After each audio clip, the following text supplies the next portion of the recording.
বৃষ্টি দেখলে আল্লাহর হাবিব ভয় পেয়ে যেতেন, একবার ঘরে ঢুকতেন আর একবার বেরোতেন। আম্মা জান আয়েশা বলতেন, ভয় পান কেন?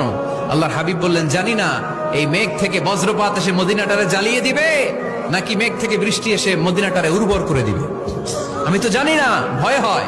দোয়া করতেন, আল্লাহুম্মা আসকিনা গাইসান মুগীসান মারিআন মারিআন নাফিআন গায়রা দার আজিলান গায়রা আজিল। আল্লাহ, আপনি উপকারী বৃষ্টি দেন, এমন বৃষ্টি যেটাতে আমাদের রিজিক আছে, গবাদি পশুগুলোর রিজিক আছে।